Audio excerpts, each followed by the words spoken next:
impress upon us the power of nature. The immense, rugged and varied terrain of Canada never fails to astound me.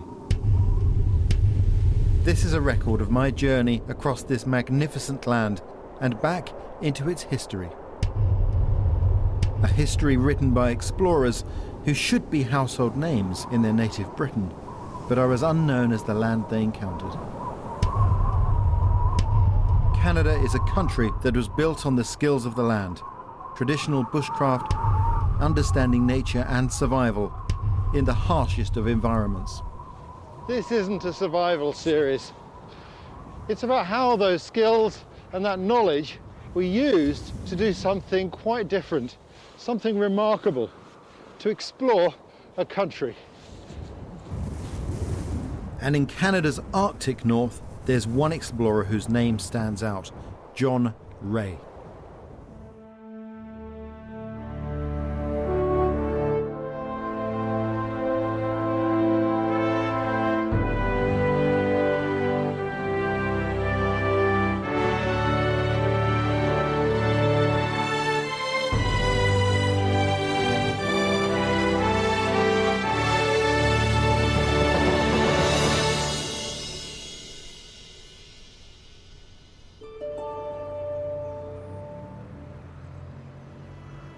This is St Magnus Cathedral in Kirkwall in the Orkney Isles. I've come here because of a man that I consider should be one of our country's most celebrated figures, a Scotsman born nearby in 1813 and buried here in 1893.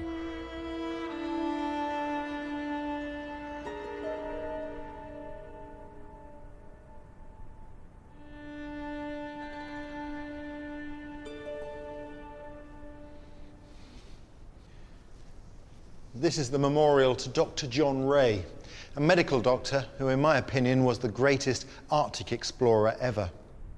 This is the man who succeeded where so many had failed, the man who found the final link in the Holy Grail of 19th century exploration, the Northwest Passage. And yet, while other lesser explorers were being given medals and knighthoods, Rae was shunned by society, and even today his achievements go largely unrecognised. It's time to set the record straight. Time for me to explore the life of an unsung British hero.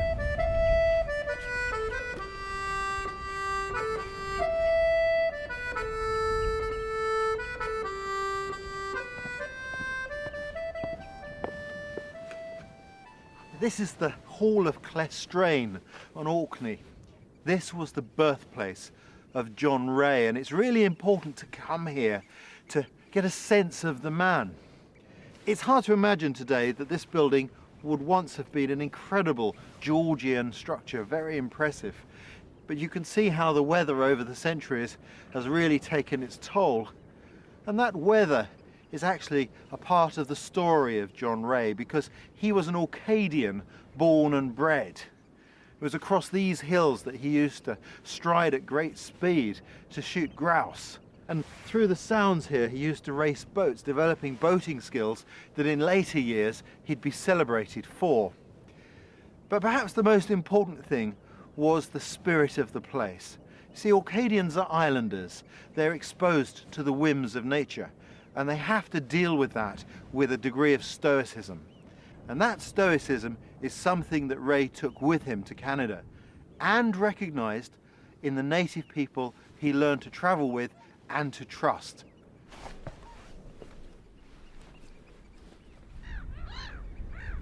These qualities were not lost on the Hudson's Bay Company, the British fur trade company that owned and ruled much of Canada. This was the place their ships came to recruit as they filled up from the last available fresh water on the route from London to their bases on the shores of Hudson's Bay in Canada. This is Logan's Well. It's a very historic place. Still see plenty of clear water in here today. This is where the Hudson's Bay Company ships used to fill up from. Men would come ashore and they'd fill the tanks from here. It's a very special place. It wasn't just the Hudson's Bay Company that stopped here. A lot of very famous ships, including Captain Cook, both the Resolution and the Discovery stopped here to fill their tanks. It's amazing. This fixed point on the journey from London to Canada created a special link between the Hudson's Bay Company and Orcadians. Jeanette Park is curator at the Stromness Museum in Orkney. Tell me about the history of the Hudson's Bay Company and Orkney. It's got a very strong connection to Orkney. Quite a lot of the workforce was recruited in Stromness. John Rae's dad was actually a recruiting officer, and a lot of the young men that were brought up in Orkney, it was big families. It was a family croft, and the eldest son would inherit the croft, and the other sons of the family would have to go off and make their own way in the world. And a good way of doing that was signing on for a term of employment with the Hudson Bay, and if you did a 7-year stretch out there, you would earn enough money to come back and maybe buy your own piece of land and marry and settle down and set up. So it was a good way to better yourself, to come to achieve a better standard of living when you came home. Provided a great opportunity. Oh, it did, yeah, it did. It was taken up by a lot of men. And what do you think were the qualities amongst the Orcadians that the Hudson's Bay Company recognised and liked?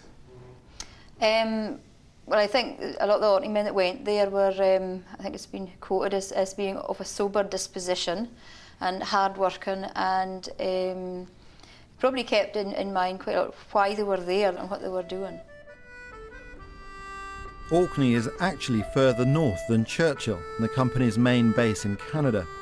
It's said that Orcadians often remarked, only half-jokingly, that they travelled to Churchill for the warmth.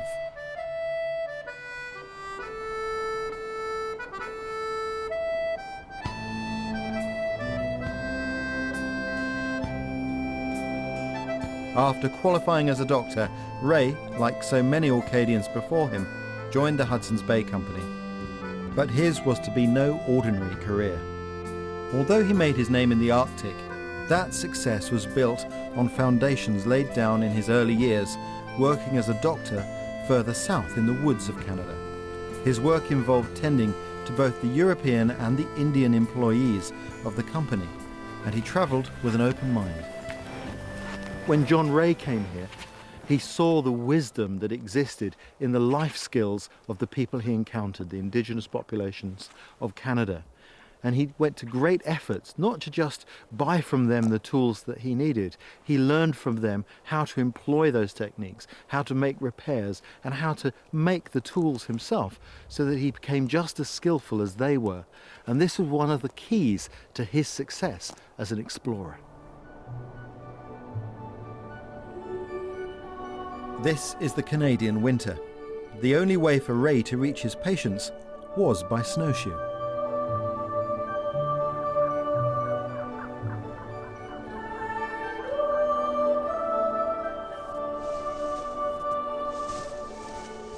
Like so many things in his life, he quickly mastered the technique.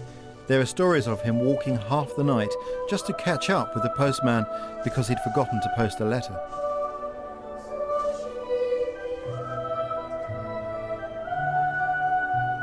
He became so proficient that he even made his own snowshoes to cope with a variety of environments and conditions that he encountered. There's no doubting his commitment to life here. He clearly respected the craft skills of the locals.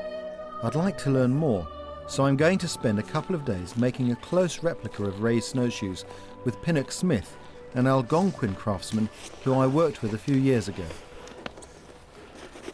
We start with an ash log. Here we go again, Pinnock. Splitting. All your projects start like this, don't they? That's the easiest way to do it. That's the route I'll take. It's good to be working with you again. That's going real sweet. Open it up. Yep. Now, the last time I worked with Pinnock, we built a birch bark canoe together, and it took a lot longer than anticipated to film everything and do it. So on this occasion, I've asked him to come prepared. And this is what you've brought with you. So that's an 1/8. Yep. And then that's been split again, taken down to produce this, which is really the point at which all the work starts, isn't it? Yeah, now we'll start using a crooked knife to shape the sort of size we want and everything. Yeah. The first thing is we're going to taper the ends, is that right? Yeah, we want to taper this off so when we put the two of them together, Yeah. we'll come to about that width there. Yeah, I'm with you. But we don't want to taper it off just an extreme taper. We like it to come gradually. Yeah, gradually. Yeah. So that it's about half the thickness. Yeah, when we put it together, Yeah. we don't have this thing. It has a tendency to crack off sometimes because when we open it up, it'll crack. So we'll carve that down a bit. This was the world Rae embraced, a world without tape measures, where everything's judged by eye, but it's no less precise. Mine's a little thick yet. Yeah. This is how Rae learnt to live here, by working with the craftsmen that surrounded him.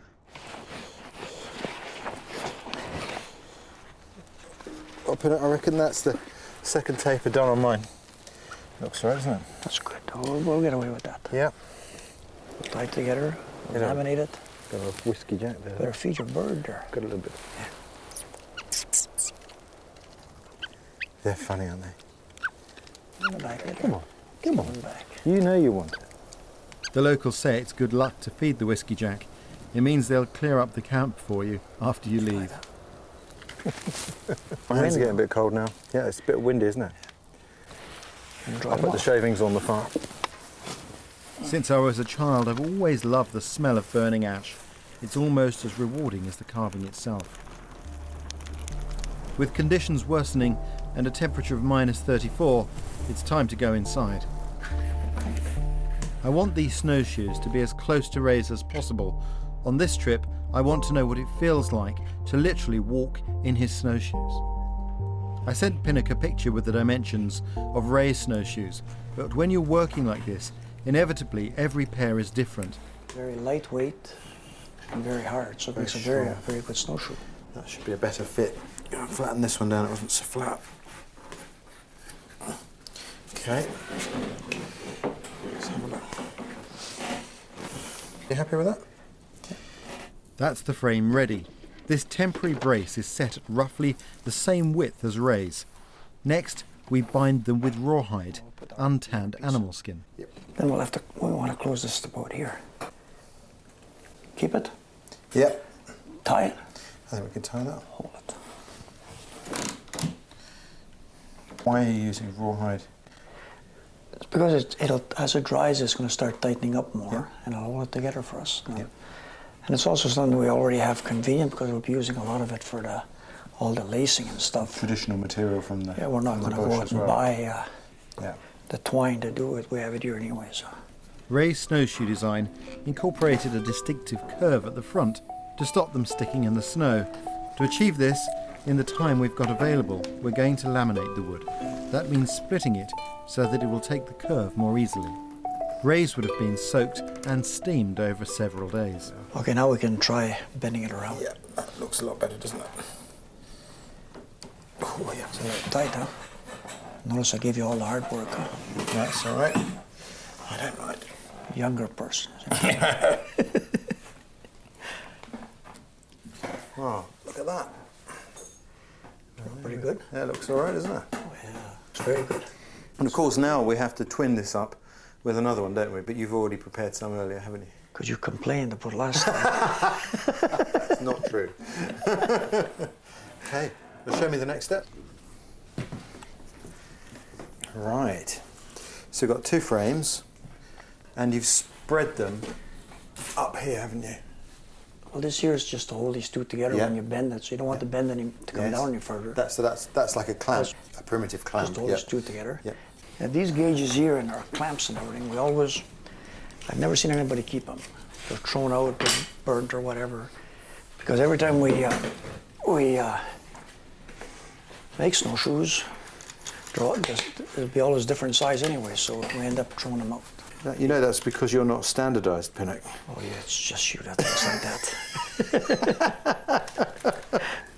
With the basic frame complete, we can remove the brace and fit the cross pieces. And this piece here we'll put up about 2/3 of the way. It's just for balance of the shoe. Does that look like 2/3 to you? Because remember, it's all eyeball. Yeah. Yeah, it's not bad. Okay, you can scribe that on the inside there. Rae was not a man to compromise on quality, so he used 5 cross pieces for strength and durability. If this first one is in the wrong place, the snowshoes simply won't work properly. So obviously, if there's the snowshoe, as you lift your foot, it needs to tip so that the nose comes out and doesn't dig into the snow.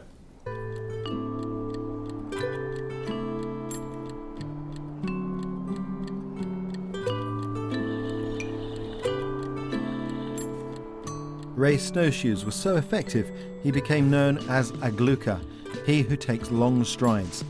His most incredible feat was to walk 1,200 miles across the winter forest in just 2 months to meet a man who could teach him how to survey. The transformation from doctor to explorer had already begun.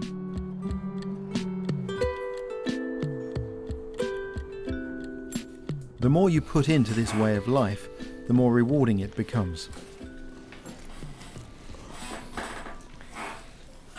I've rounded off the edges of these crossbars, and the reason for that is when the snowshoe's laced up, the rawhide lacing will pass around this. I don't want any sharp edges that could cause it to wear through. They're looking quite good. Again, it just shows you how versatile a crooked knife is. Crooked knives comes in all different shapes of bend in the end there. This is particularly good for doing spoons and cups. And that curved part enables you to put a nice round shape onto the wood. It's a really versatile tool. Rae knew that the knowledge of how to do things was the key to life here. That's what I like about Pinnock. With a couple of tools, he can make whatever he needs, working steadily, day after day. Well, it's been a very satisfying day. I really enjoy this sort of craft work. One of the things I find really interesting about working with Pinnock, who has the benefit of an Algonquin Indian heritage, is that the way he makes snowshoes is very simple.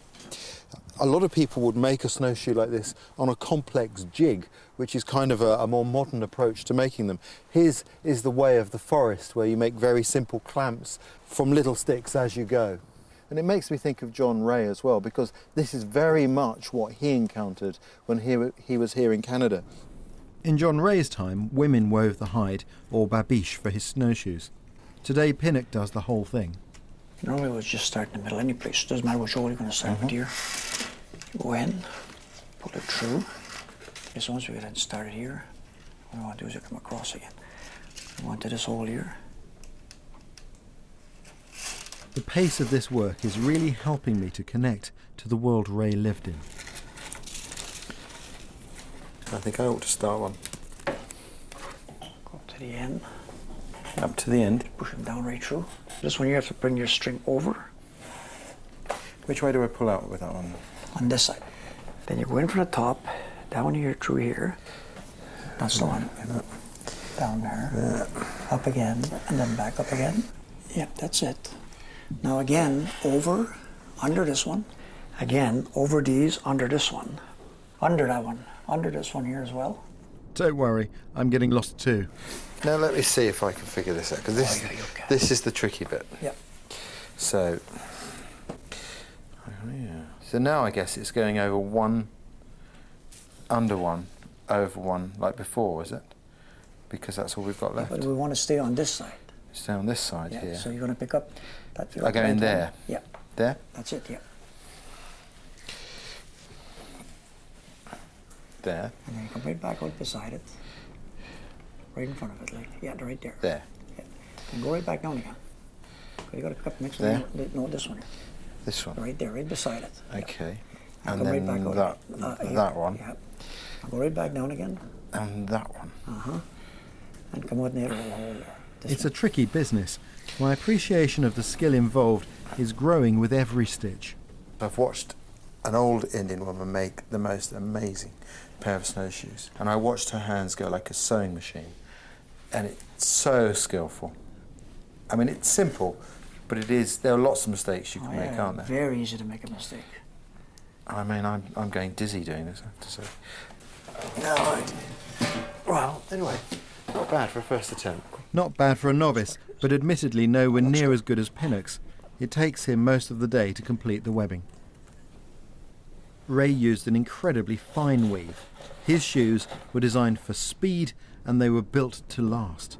Rae was obviously a man who was keen to go places. So these are the finished snowshoes, and you can see how beautiful that pattern of babiche, the rawhide here is. And as that dries, it shrinks a little bit, tightens it all up, pulls it together. It sounds like a tennis racket now. And just one job remains, and that's to put the binding on. So this is the moment of truth, trying the snowshoes. When the bindings are new, they're a little bit more fiddly. Once you've used them for a while, they settle down and they are very easy then to put on. You push your toe through till it's around your heel. And then you can angle your toe in. Now as I use them, they will stretch, but they'll also settle down. Once the bindings settle down, you can put them on and off without even having to use your hands. Let's try them out.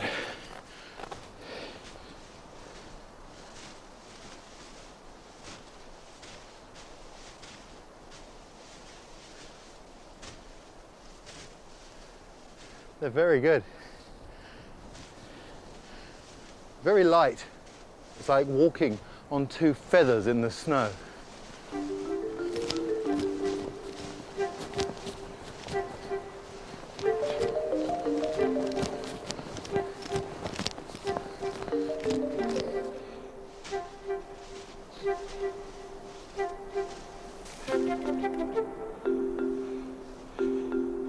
John Rae is quoted as saying, "A long day's march on snowshoes is about the finest exercise a man can take."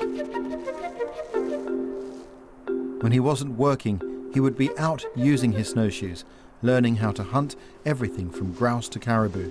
But this wasn't just a pastime. Perhaps the most important thing about John Rae as an explorer, certainly in my mind, was his ability to truly take care of himself on the land. A lot of other explorers relied upon Indian guides, local guides, to help them to find food. But Rae took a pride in being able to find food for himself and live off the country. And it's interesting, this is his gun. It's not known whether he carried this on his expeditions, but he certainly used it in later life. And it tells me something about the man. It's a plain gun, but of good quality. And it's very light and wieldy. It's exactly the sort of thing that you would want to carry with you on that sort of expedition. It was his strength, his self-reliance, and his clarity of purpose that meant in 1845 John Rae was chosen by the Hudson's Bay Company to lead an expedition to search for the Northwest Passage by filling in the last blanks on the maps of the northern coast. He was headed for the Arctic. I have to confess that as a woodsman, this landscape makes me feel rather exposed. And it must have been the same for John Rae. He learned his skills of travelling in the Northland in amongst the trees and the forest with the forest Indians. And now he is in this landscape where instead of trees is ice and there's snow. Canada's Arctic coast was becoming an obsession. The Northwest Passage could revolutionise sea trade to the Far East. A route across the top of Canada offered an alternative to the otherwise hazardous journey through French and Spanish waters. By the mid-19th century, much of the route had been mapped, but this far north the sea freezes for months, and every attempt to complete the passage had come up against immovable sea ice. The Royal Navy were determined to complete the task, but the search is incorporated in the Hudson's Bay Company Charter. They had John Rae marked as their best hope. His would be the first Arctic overland attempt to solve the riddle.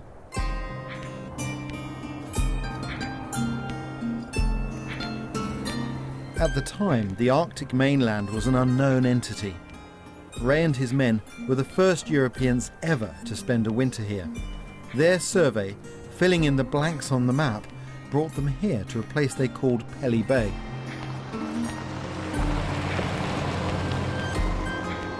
To explore the world Rae encountered, I'm going to be working here with members of the Canadian Rangers, the Canadian Army's eyes and ears in the north.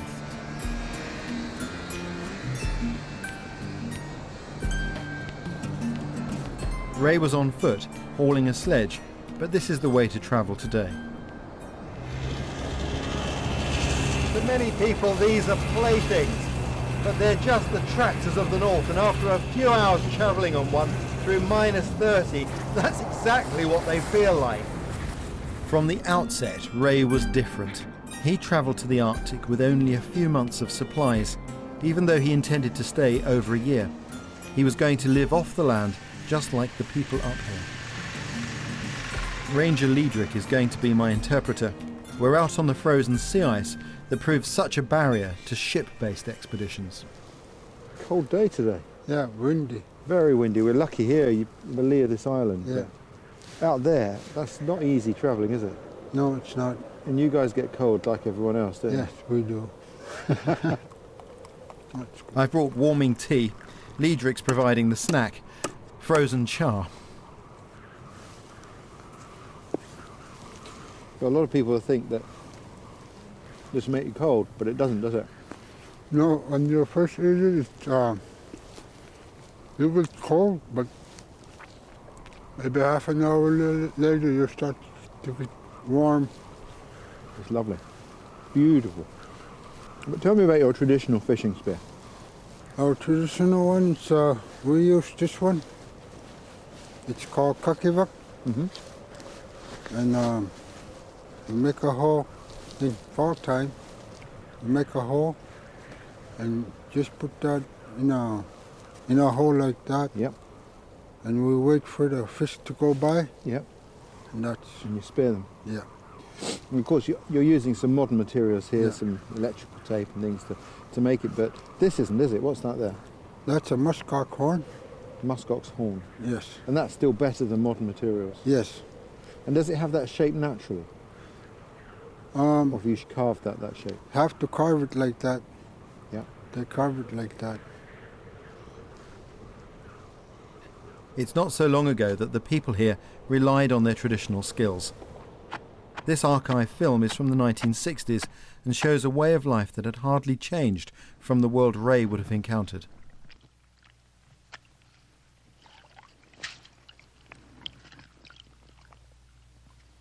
In winter and in summer, caribou are essential to life here. They provide food, clothing and tools. John Rae relied on them too. In the autumn, when much of the snow has melted, the kakivak spear comes into its own on these weirs.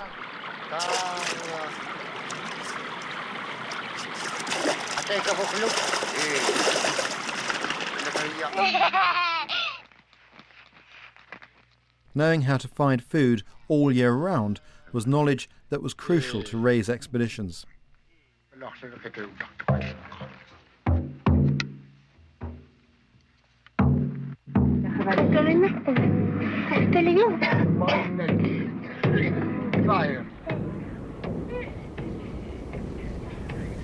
This landscape has to be one of the hardest places to come and make a documentary. I have to tell you, just standing here talking to you, my face is absolutely freezing. It's actually quite a warm day as the Arctic goes. It's only -24. A few days ago in the forest, I was in -40.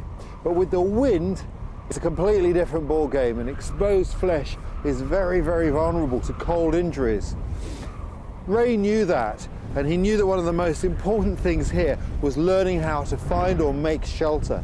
And he implored all of the people who went on expeditions with him to learn how to do things the local way. And that meant the snow house or igloo.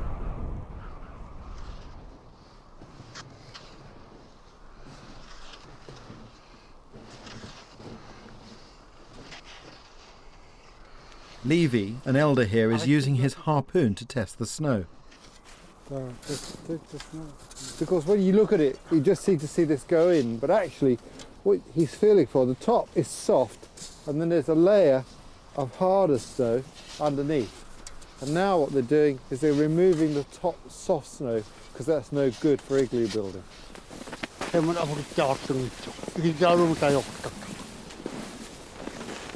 But building an igloo isn't always straightforward, and this snow is too crumbly.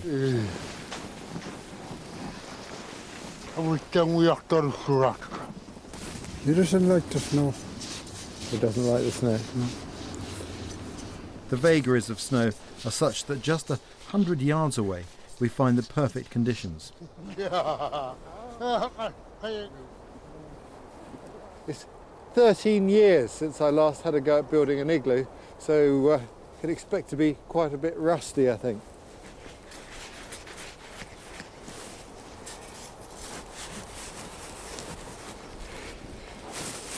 And I've just been shown a tip that if I score a groove in both sides of the snow block, you can get hold of it easier.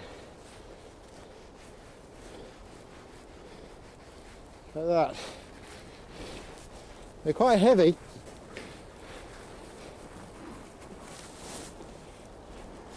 Is that all right? Yeah. Good. I'm not. Good. Good? Yeah. Ah, the foreman says that's good. You with him now. The first block will be that one. This is going to be the first block. Yeah. I'm going to be on that.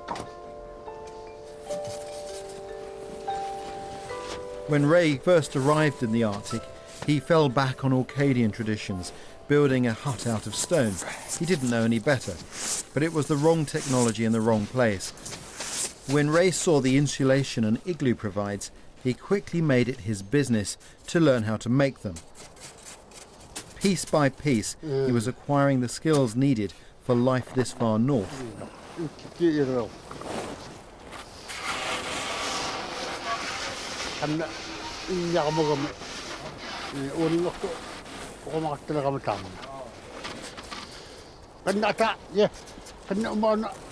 There first. Yeah.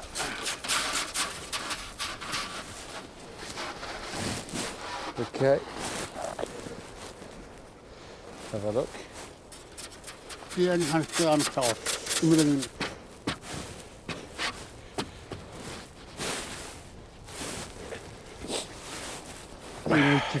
I am remembering the blocks have to stick in 3 places. Up here, down here and down there. Those 3 points of contact. And then they stick together. And that's the tool that's used. The snow knife. It's just a butcher's knife and they've fitted their own handle. This handle's a fantastic shape because you could hold it with mitts like that. You could use 2 hands with it or you can use 1 hand as well. And this is the most important tool. You know, in the jungle it's a machete. In the high Arctic, no Inuit leaves home without his snow knife. It's the most important thing. They can break through the ice with this, make an igloo with it, they can cut up their meat with it. It's brilliant.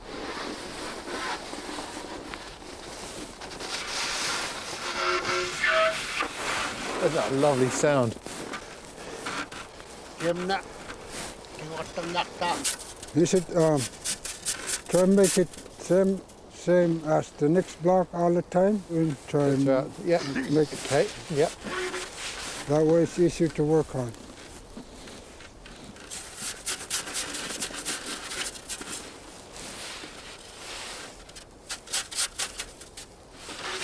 That's easier said than done. The other 2 blocks I did went in so easily.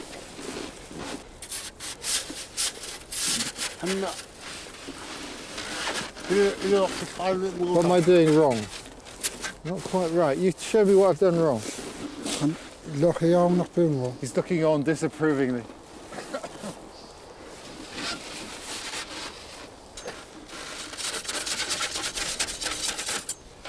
Yeah. Okay.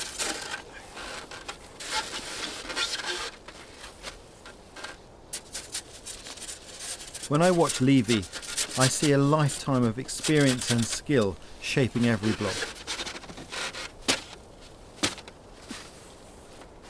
Just like that. You've done this before? Watching the master at work now. Good to have a go, watch a little bit, have another go. You get better all the time.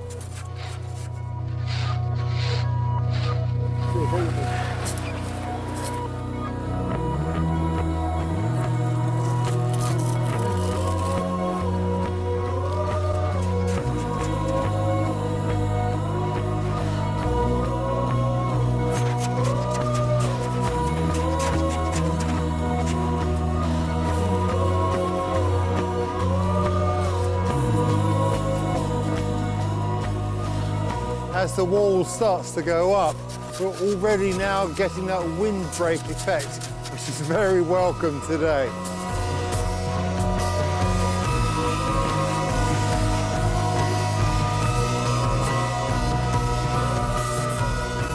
It's incredible.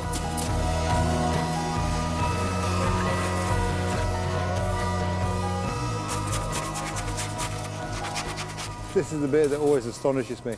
It looks like it defies belief, doesn't it? Very, very clever how it all locks together. But the igloo, to me, is one of the most incredible marvels of human achievement. There are a few things that, if I had a time machine, I'd like to go back and see. One is the first man to make fire by friction, and the other is the first Inuit who mastered this complicated technique of building. It's incredibly clever.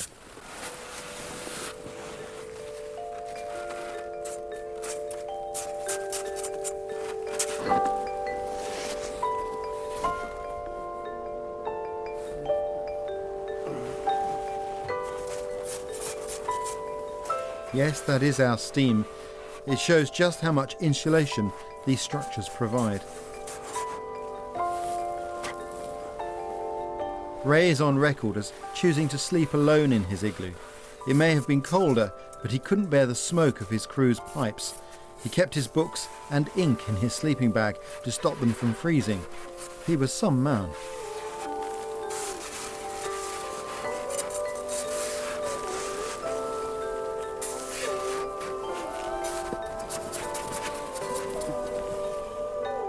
It's been a real insight to get a masterclass from someone as talented as Levy.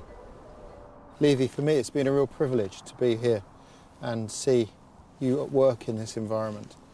And there's one thing I really can say, and that's Koe Tsunami.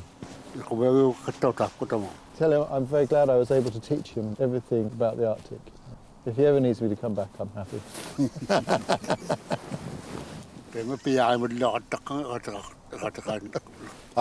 Yes, definitely, and I'm very grateful for his kind offer of his snowmobile, his Kamex, his parka. I will take very good care of these things when I take them back to England with me. Thank you.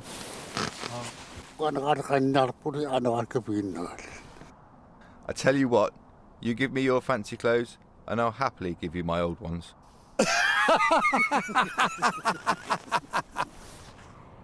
Using the snow to build their homes and finding food from the land were key to Rae's ability to travel up here.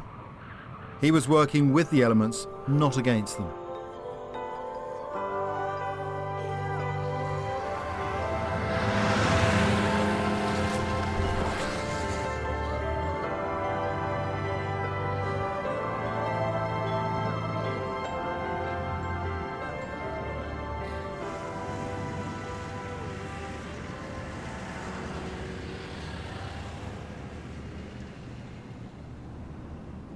The people Rae met were not just surviving. He experienced the land with a rich culture, a culture that continues to evolve and that I'm being treated to today. This throat singing reminds me of singing I've heard in Mongolia.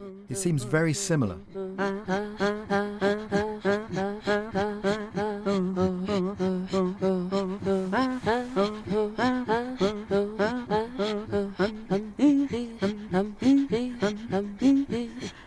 Very good. Is there a song, a rhythm that you're following, or is one of you trying to catch the other one, or? No, it's kind of fun. You're leading, and then you've got to keep up. Yeah. Okay. I think I'm right. I'm listing out now. But it sounds like there's more than two of you in here. It sounds like there are 3 or 4 people in here. It's amazing. And how do you make that? You've got 2 sounds, haven't you? Because you make a musical sound, and then there's that throat sound. Can I hear just one of you? I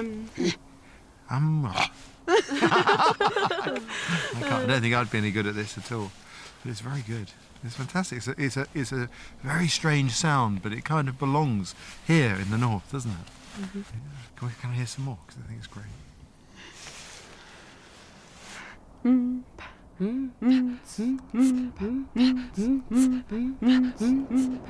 Today, Pelly Bay is called Kugaruk.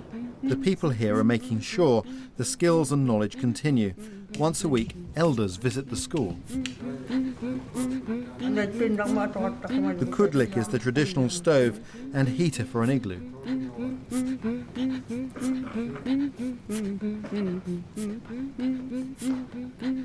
Nets, of course, were and are vitally important for people who live on the coast. It's not all about survival, though. There are tricks to learn too.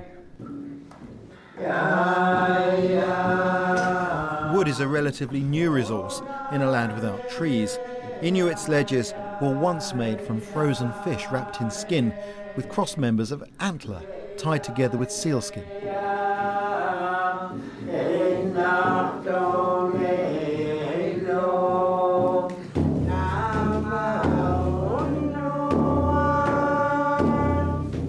This is a fabulous place. It's given me a glimpse into the kind of people and lifestyles Rae would have come across on his travels.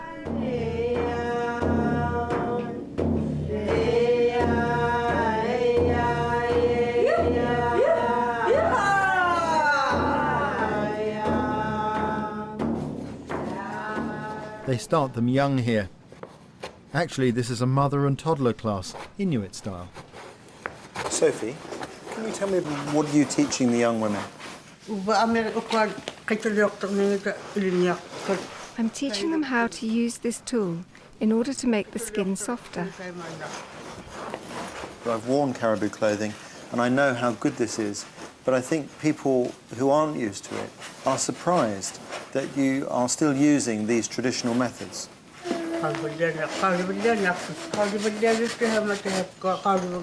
Well, these clothes are the warmest you can get in the winter. A fact that was not lost on Rae. And you don't tan the skin, you just soften the skin. When you finish with the scraper, you rub warm water into the skin.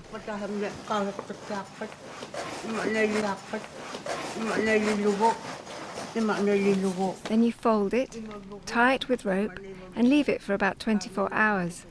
Then you untie it, and it's beautifully soft.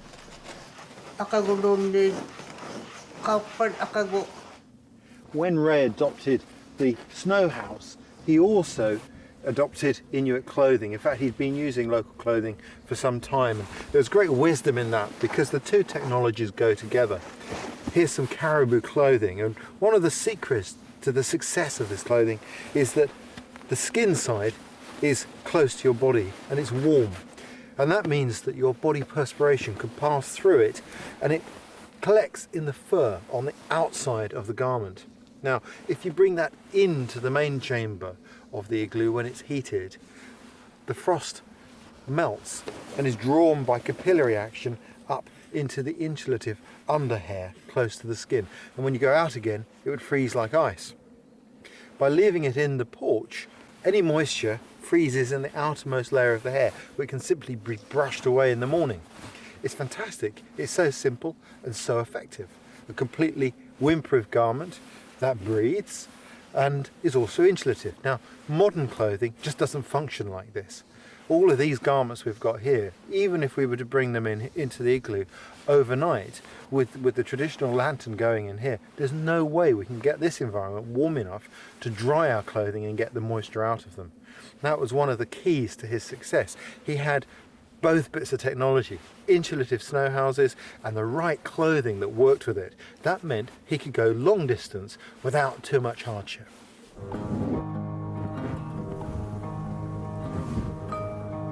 Caribou clothing was the final element that brought John Rae the freedom to explore where others feared to tread. Rae and his men completed their expedition, a 600-mile round trip. He may not have found the passage yet, but the blanks in the map were getting smaller and smaller. However, in 1845, the Royal Navy dispatched their own expedition by sea, led by Sir John Franklin. The competition to find the passage was hotting up. When Rae left here, he'd already established his credentials as an Arctic explorer. It was then that he was to become involved with the folly of the Franklin expedition, an expedition that was to dog his career for the rest of his life. I find it irritating that I even have to mention Franklin's name in association with Rae's. Sir John Franklin was a senior naval officer. He set sail with 2 ships, Erebus and Terror, equipped with everything so-called modern science could provide: steam power, strengthened hulls, even tinned food.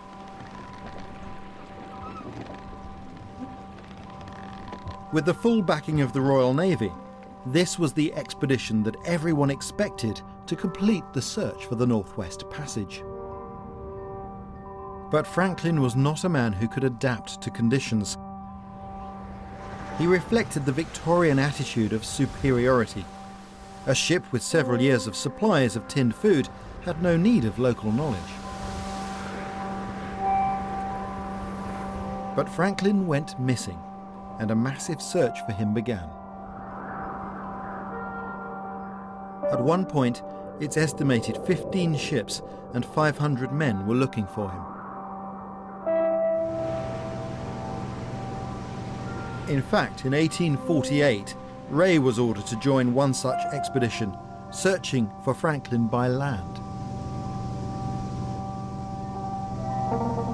The land he was headed for is already familiar to me. It's the same area that Samuel Hearne explored in the previous century. I visited here, travelling in his footsteps.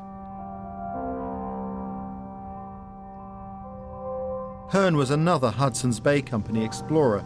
He pioneered the use of indigenous skills and knowledge for exploration.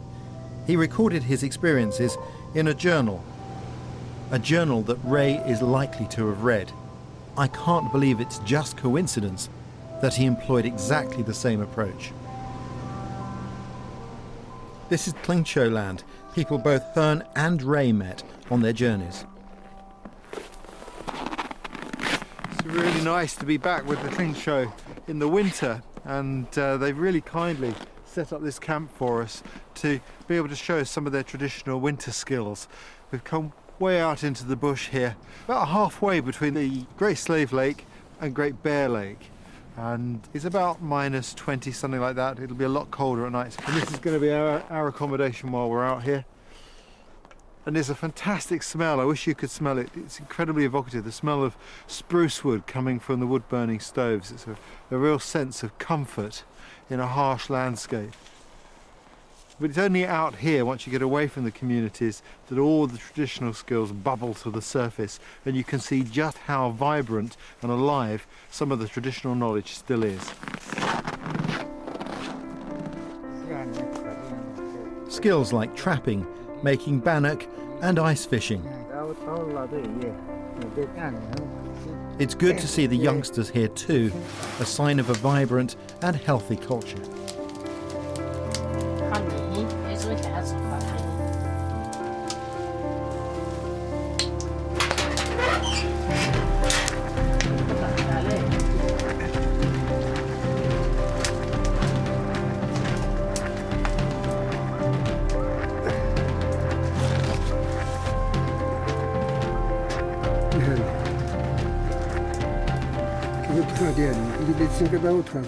It feels quite cold here. It's that breeze, isn't it? Oh, yes, quite cold, yeah. And the ice sounds like glass. It's amazing. That's what happens when it's -50, and that's without the wind chill.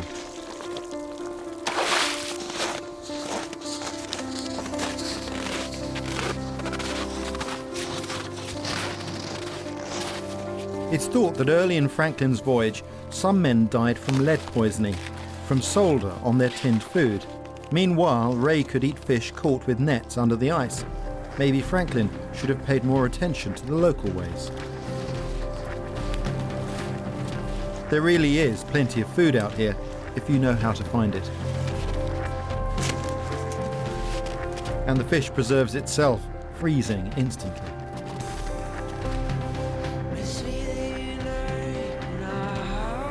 It's said that Franklin maintained English standards on his voyages. He dressed for dinner and dined off china plates. Rae led a very different life.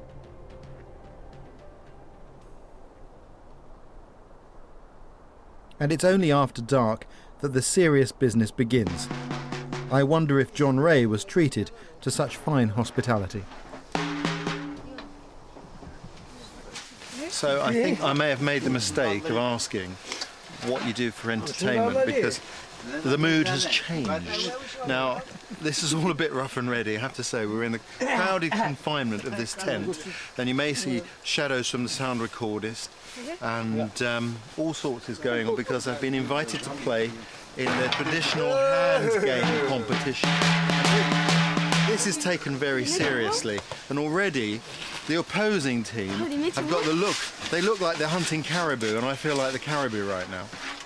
But I've got Jared on my side, who's a champion, so I may be in good hands here. We'll see what goes on.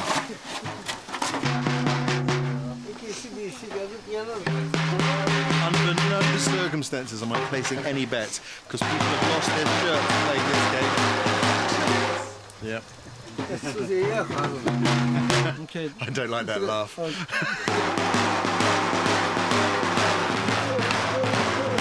Don't ask me about the rules.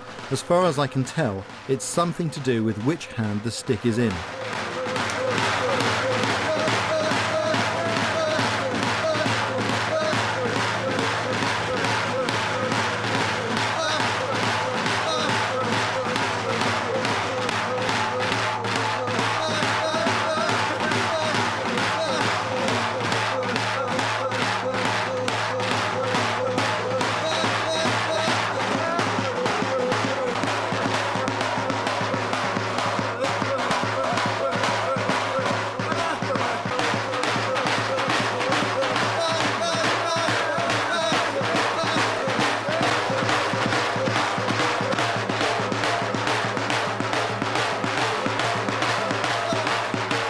I've no idea who won, but at least I didn't lose my shirt. Of course, it goes on into the night.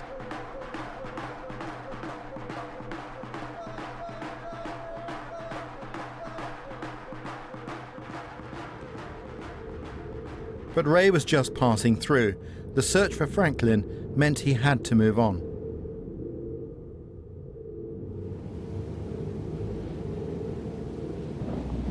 Rae was on his way to the Coppermine River. From here, he could search the surrounding coast for signs of Franklin. Hearn witnessed a massacre here, and coincidentally, one of Rae's men drowned here too. He was the only person to die on a Rae expedition. An incredible achievement when cold and malnutrition were common causes of death on expeditions. But though Rae and his men spent years searching, they found no trace of Franklin. But there was still the Northwest Passage, and Rae had shown he was clearly the man for the job. 2 years later, he was sent back to Pelly Bay to carry on his work. Make no mistakes about it, this is a really difficult place. If you're not born here, it takes an incredible degree of mental determination to be able to just cope with conditions here. This was Rae's 4th expedition into the north, and it was on this occasion that he was to make the most important discovery of his career, the piece of water that today bears his name, the Rae Strait. That was the missing link in the Northwest Passage. The seemingly impossible task was complete, and thanks to his unique approach, Rae was the man who had achieved it. It was a small strip of water northwest of Pelly Bay, between the Boothia Peninsula and King William Island. The search was finally over. Rae should have been given a hero's welcome.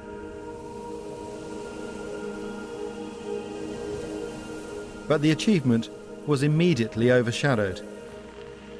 Almost at the moment of his greatest triumph, Inuit from Kugaruk brought word to Rae that they had found a party of dead English sailors. From relics traded with the Inuit, it was clear this was the Franklin expedition, and their end had not been a quiet one.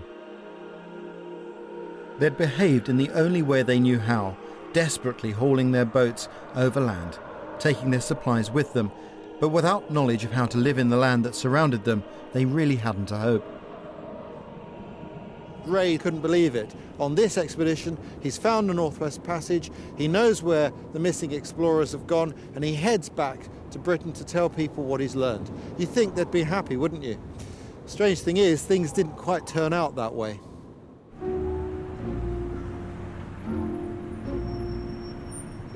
Armed with the knowledge that Franklin's expedition had perished, Rae returned to London. His Admiralty report sealed his fate.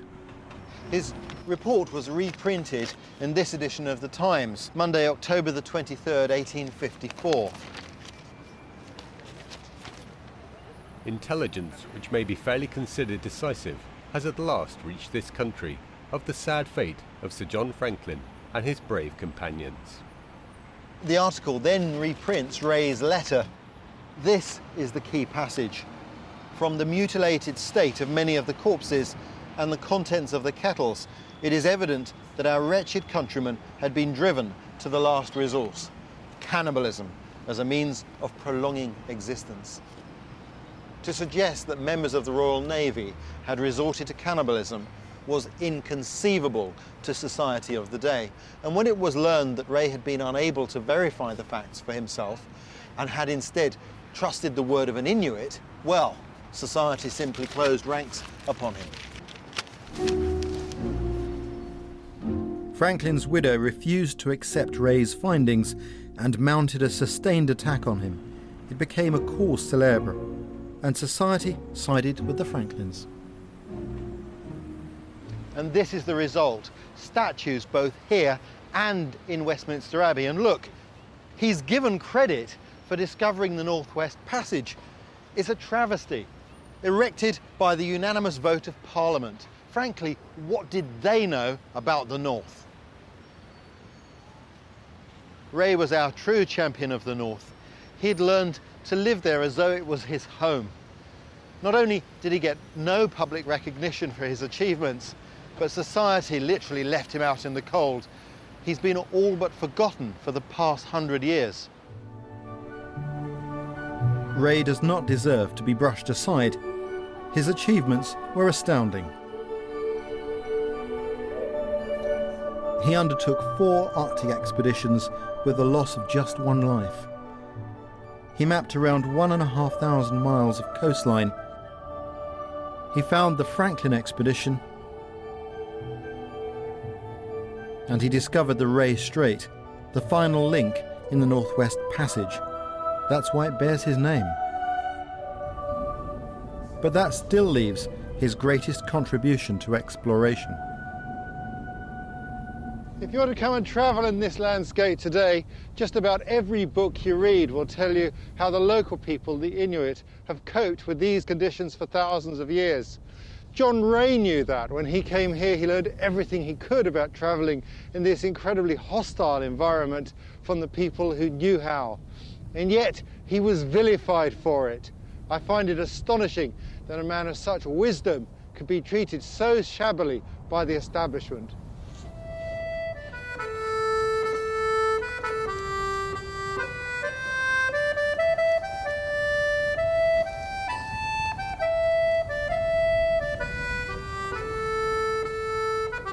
Next, my journey takes me in the steps of a woodsman who mapped some 3 million square miles of this magnificent land. If you've missed some of Rae's Northern Wilderness journeys, don't forget you can catch any of the series on the BBC iPlayer. Now then, super fast cars and bang-on petrol-head pranks coming up. The Top Gear boys are back. The brand new series here on BBC Two and the BBC HD channel. Next.